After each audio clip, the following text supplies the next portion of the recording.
this one is gonna be hot. So in this video, you're gonna see a US expert breaking apart and trashing South Africa's response to Trump's white genocide accusation. Now, the only way that you're gonna enjoy this video is, number one, be patient with me. I can't say everything because I've got to keep it short. Number two, understand that I have no one to defend except my children and your children and grandchildren, because we will leave a prosperous country behind for them. If you agree with that, press like and let's go. So let's start with this article here. Trump allies fact-finding mission on white farmers and genocide may not change US president's mind. So Mark Burns, a close ally of US President Donald Trump, has returned from a visit to South Africa with a message contradicting claims of genocide against white farmers in the country. However, experts believe that Trump always knew that there was no white genocide in the country, and even if Burns advises the US president otherwise, this will not make a difference. Burns, who's the founder of a television network, met with white Afrikaner farmers and business owners during this trip and concluded that there is no evidence to support the claims of white genocide. So IOL is now writing this article that at least someone is coming from America to prove that there is no white genocide. Awesome. Now, where does the term white genocide come from? Of course, it comes from Trump. From where? Let's start here. This is the most important thing that started everything. President Trump wrote addressing egregious actions of the Republic of South Africa. He wrote a presidential order February the 7th. What did he talk about? Shocking disregard of citizens' rights by the signing of the Expropriation Act, which allows expropriation without compensation. And the act follows government policies that dismantle equal opportunity in employment, education, business, and of course that's BEE, which of course it does dismantle equal opportunity, because BEE gives me the contract first before maybe someone who's white. Wait, we're not discussing whether it's blah, blah, blah, the history. Follow me here so that we get to the end. And he says there's hateful rhetoric and government actions which are causing too much violence against certain landowners. Okay, and then South Africa has taken aggressive positions against the states in terms of Israel going to international court, because that's their ally, we know. And that South Africa is busy with Iran with commercial, military, and nuclear arrangements. Got it. What was South Africa's response? Trump says there is a white genocide. Now, second thing that he wrote, I'm ignoring everything else that he said. Second thing that he wrote, on this post, he has Julius saying, take the land, and he has Julius Malema saying, kill the Boer, and he's got President Zuma singing Dubulipun. Right, kill whites. Now, how, and then he wrote, this is in April, he wrote, how could we be expected to attend the G20 when land confiscation and genocide is the primary topic of conversation? Because the videos at the bottom show people singing a song about killing Boers and saying, take the land, just go and take the land. You don't have to wait for anyone. Take the land. Now, Then the response from the media was, there is no white genocide. Now, if you go to the bottom of this video, you will realize that it's probably automatically put up white genocide and an explanation of what white genocide is. Now, listen to the US expert trashing, crushing, exposing this white genocide issue. Somebody makes a straw man argument when they refute or argue against something different from what the other person actually said, did, argued, or stands for.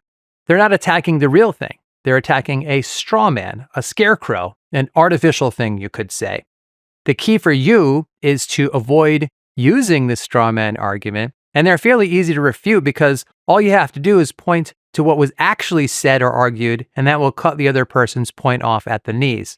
And the more you learn about fallacies and bad arguments, the more equipped you will be to call them out when you hear them. For example, a speaker might argue against a straw man that they themselves have created by exaggerating the other person's original argument, oversimplifying what the other person has said, taking something out of context in a way that changes its meaning, or twisting or changing the other person's position or statements completely, and then arguing against that manufactured point. Here's a diagram of what it looks like. Speaker 1 argues in favor of position X. Speaker 2 then argues against position Z, one that they claim Speaker 1 supports that may sound a little bit related to position X, the original argument. Speaker 2 then falsely claims or implies they made a successful argument against position X. Politicians use this all the time. I saw an example of this the other day when a politician said, "There was a shooting and a young girl died and my opponent said, have to get over it." Politician A used that statement, have to get over it, to frame politician B as cold and heartless. This was a straw man argument because the speaker took one small phrase out of context in a way that changed its meaning completely. What the politician actually said to the families and the community was, "We love you, we pray for you, we ask God to comfort you and the whole state." It's horrible to see that happening. It's just horrible. It's so surprising to see here, but we have to get over it. We have to move forward. But to the relatives and all the people who are so devastated right now, to the point where they can't breathe, they can't live, we are with you all the way. We love you and we cherish you. This is a classic straw man argument because politician A twisted the totality of politician B's position, as if the original message was dismissive on the whole. But politician B said a lot more that demonstrated the opposite and showed compassion. A speaker might use the straw man argument either because they are being dishonest, or maybe they just misunderstand what the other person really said. Either way, they try to tear down the straw man and defeat it. At least for the moment, this may create the appearance that they have successfully refuted what the other person said, did, or argued. The problem, of course, is that all they've really done is argue against something that does not reflect reality. They've argued against a straw man. Here's another example. My teenage son does some version of this to me all the time. He sometimes asks suddenly for last-minute permission to do something. For example, go out with his friends to a late-night movie. Maybe I don't know these friends that well, however, and sometimes I'll say, "No, I don't think that's a good idea. It sounds fun, but maybe you could do it another time when I have more advance notice and when I know more about who you'll be going with." He often replies in situations like this by using a straw man argument. He might say, "You don't want me to have any fun in my life." Now, he's half joking when he says things like this, and he's a great guy, but I never said I didn't want him to have any fun. My justification for saying no was much more specific than that, and just by arguing against that one little straw man he created, he never really addressed my concerns about not having enough advance notice and not knowing the specific friends very well. By arguing against the straw man, he neglected to address my real concerns, my real argument. Isn't that exactly what's happening here? That there have been complaints about farm murders, and now we ended up at, there is no white genocide. We only have a crime problem. Crime is a problem for everybody. Even some black gogos are getting their throats slit after they get raped. But this is a straw man. Someone says, what do you mean by that? But no, we do just have a crime problem. Wait, stay with me now. Here's the thing. Put yourself in these shoes. You are a white person who's just had a family member murdered. So you are a victim of a murder on your farm. Great. Now, here's the thing. If we had a crime problem, this is how it would look. Well, we just have a crime problem. Okay, here's how it would look. If you're black and you're a victim, the murderer was probably black, right? And you reported the case, the person never gets caught, the police never stop it. It goes on month after month. Now, you're white, the murderer was probably black, and you report the case, nothing happens, no one gets arrested, the murders don't stop, you hear the murder down there, then you hear of a murder down there. Now, of course, although you're white and the murderer is black, we don't allow you to be racist. This is just a crime problem. However, what if you add this? The black guy only deals with the murder and only deals with the fact that the police and the National Prosecuting Authority are hopeless. They don't catch the murderer. What happens to the white South African? Here's what happens. Number one, there's the murder, police useless, NPA useless. But the head of the police, the president, the ultimate head of the police, the ultimate head of the NPA, number one, says, even though you were killed by a black guy, you are not allowed to ever get emotional and say anything bad about the black guy. Number two, the head of the institutions that must protect you supports his colleague, who must also appoint the judge to deal with the murder, supports that person, Julius Malema, singing a song that says, kill the Boer, with 1,000 other black guys after a black guy killed your mother and raped her. Okay? Now that's the only person who can protect you. Number three, at every opportunity that the president speaks, he kind of gives you a you deserved it anyway because you are a child of the people who lived and benefited under apartheid. So now the person on the left, the black guy, must only deal with healing from the murder. The white guy must deal with the murder, knowing it could be coming for them, and the only person I could report it to supports his colleague to sing, kill the Boer. This is what the complaint has always been about farm murders. There was never a complaint about white genocide. And then when they finally managed to get Trump to say something about it, when he comes, we're not arguing against the real issue. We're arguing against a word that he has never used. Now I'm going to show you why this matters for me and you, because this is not just about winning a silly debate. I got things to do. Now, yeah, you are defending white people. Well, let me answer that. First of all, this is who I'm defending. I am defending justice. And I'll show you why just now. But why would I defend justice? Number one, because I am a believer. And I read, differing weights are detestable, disgusting to the Lord, and honest scales are unfair. And number two, I am defending selfishly black people because this unbalanced scale says a couple of things.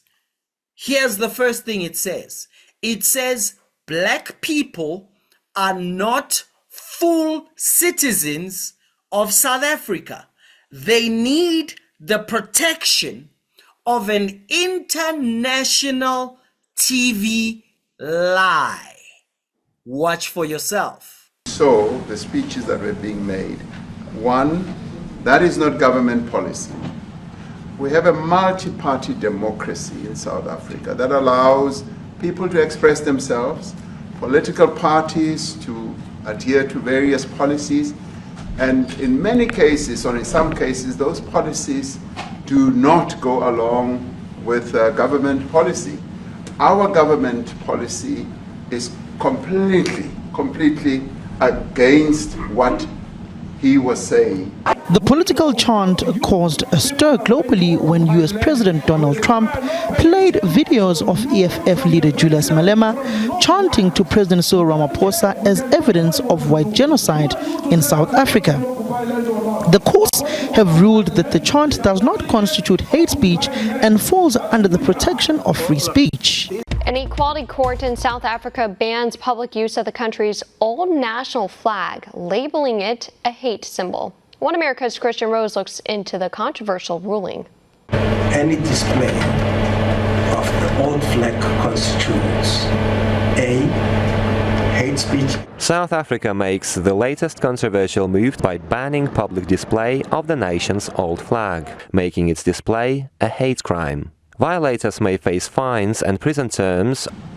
We have a multi-party democracy in South Africa that allows people to express themselves. Each one of us will kill 5 white people, will kill their children, will kill their women, will kill anything that we find on our way. And each one of us will kill how many? And each one of us will kill how many whites? We kill their children, we kill their women, we kill their dogs, we kill their cats, we kill anything that comes before us.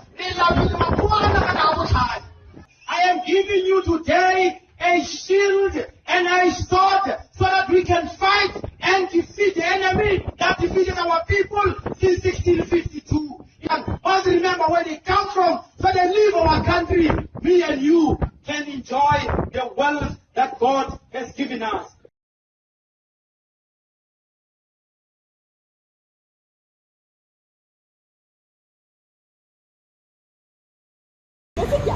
I'm not going to change my mind. I hate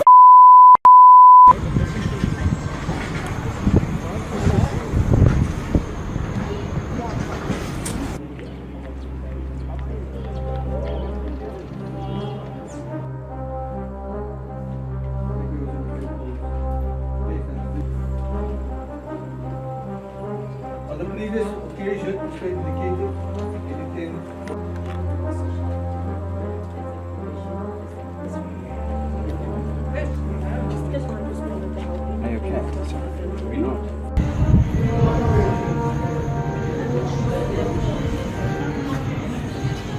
Oh, it doesn't matter one or one is dead.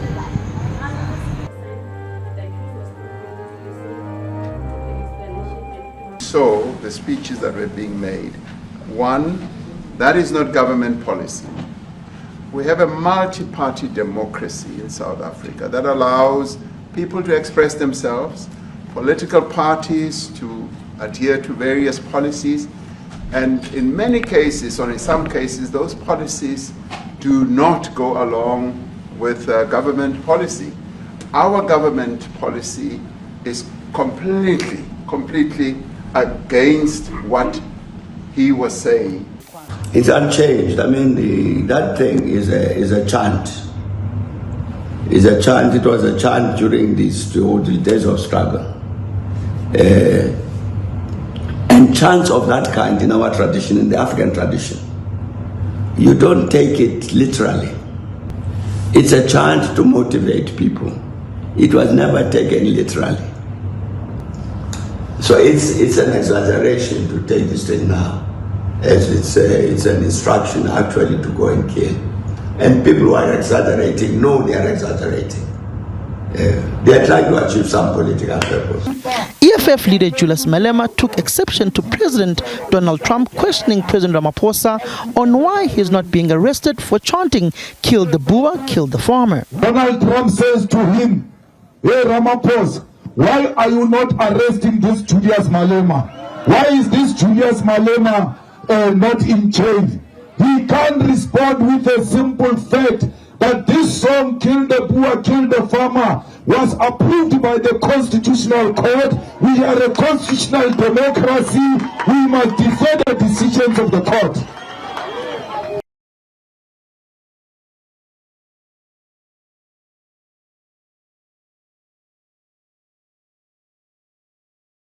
Having gone to ground, Sparrow failed to show up for the hearing.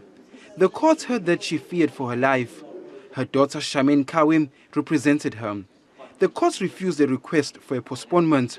Sparrow failed to make a public apology. She was ordered to pay a 150,000 rand fine. The money will go to the Oliver and Adelaide Tambo Foundation that promotes tolerance and upliftment. Payment of damages in the sum of 150,000 rands as an award contemplated in Section 21(2)(e) of the Equality Act, payable by the respondent within 60 days of the date of service or publication of this order. The ANC in KwaZulu-Natal welcomed the judgment. We are very happy as the ANC.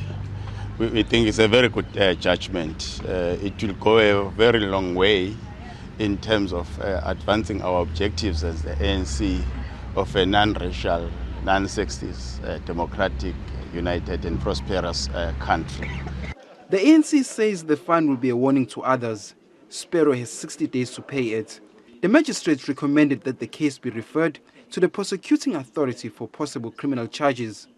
Lungisi Kumalom, SABC News, Scott. So the speeches that were being made, one, that is not government policy.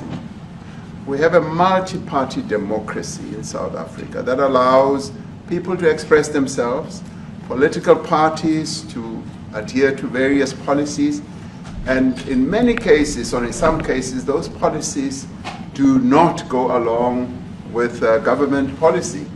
Our government policy is completely against what he was saying. You know, that slogan, "Kill the Boer, kill the farmer," is a liberation chant and slogan. And it's not meant to be a message that elicits or calls upon anyone to go and be killed. And that is what our court decided. So they will probably want to arrest people willy-nilly. We follow the dictates of our constitution because we are a constitutional state and we are a country where freedom of expression is the bedrock of our constitutional arrangement.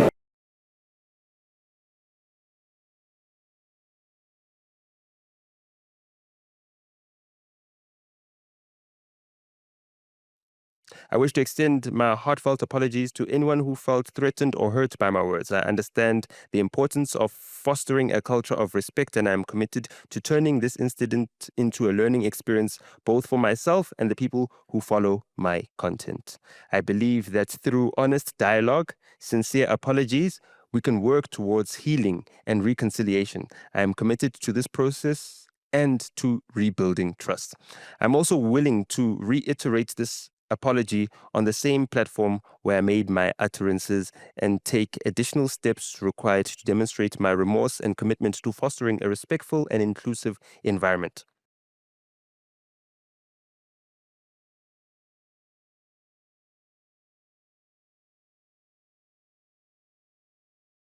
All right, so the Azanian People's Organization is picketing at Belinda Mago's residence in Boksburg.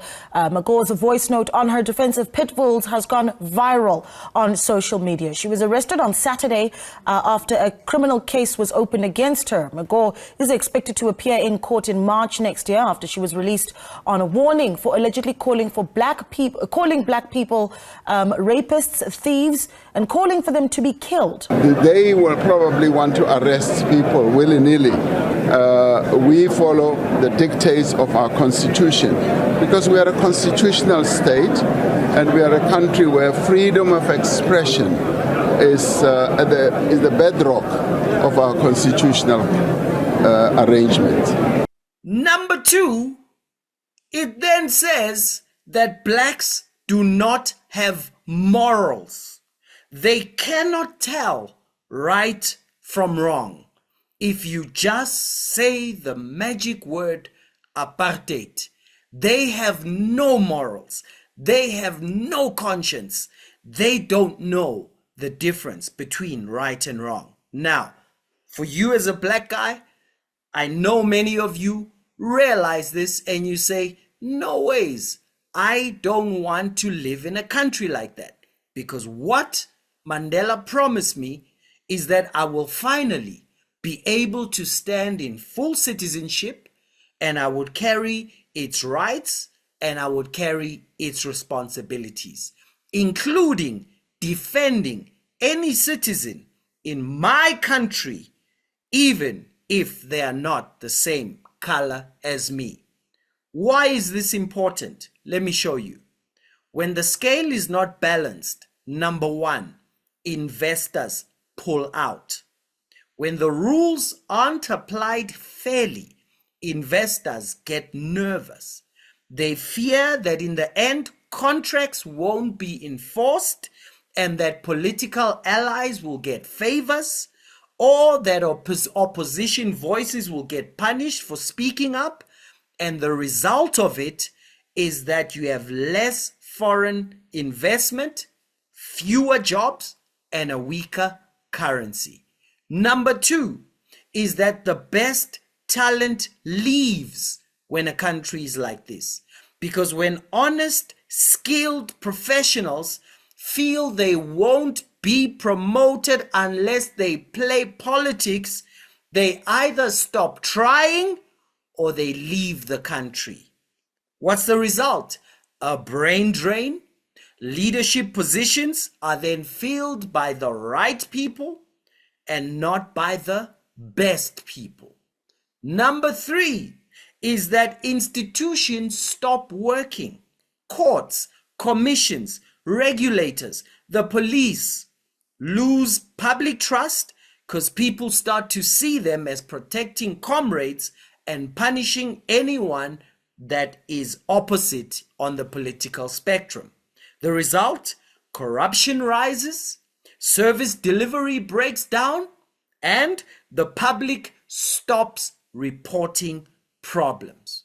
Number 4 is that business becomes political. Entrepreneurs and professionals, they stop focusing on delivering value, and instead they try to survive by aligning with the right people or saying the right words. The result? Real innovation dies and economic growth slows down. And you end up with a divided public. So ordinary South Africans see the bias like many of you do, and instead of uniting around shared goals, people go into their little boxes and their party identity. Then what happens?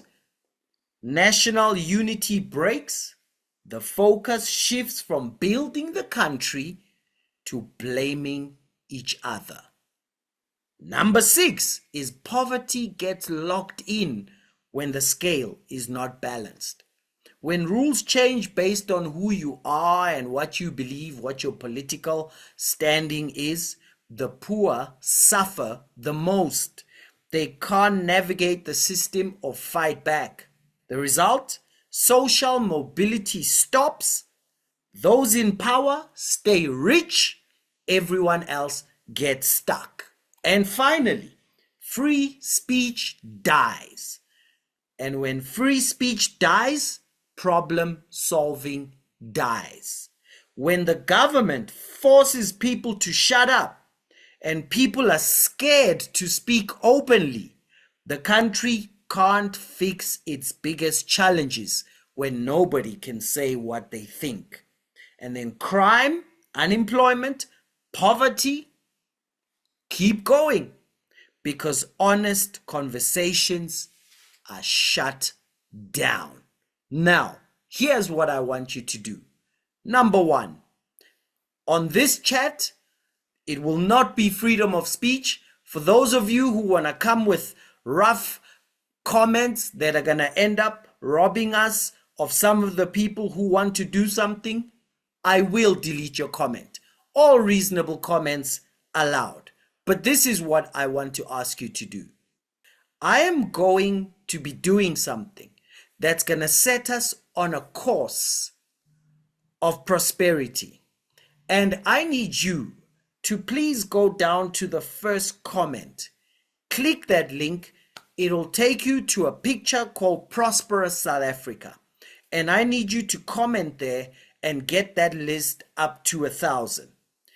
You are going to be able to do something so powerful. You won't believe that you get to be something so powerful just from watching a YouTube video. And your kids will remember it. Your grandkids will remember it. So anytime you're faced with something, you have three choices. Number one, be those people who back off and they're scared and they do nothing and they never make a difference. Number two is just do what you've always been doing. Carry on crying, complaining, writing, making a noise. Or number three, you can take this opportunity and do something. And all you got to do now is click that link, go across, you'll see Prosperous South Africa, and just comment at the bottom so that list gets to 1,000. And I need this to happen in the next 3 days from the time that this video is up, because after that we are going without you. And if you are watching and you get scared and you waste time, fine, we are going without you. But with or without you, we are going.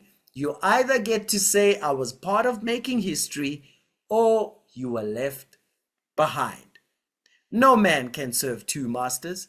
Either he will love the one or hate the other, or he will disrespect the one and honor the other. You cannot serve God and Karl Marx. So I'll see you at the bottom of the Prosperous South Africa post. Let's make history together.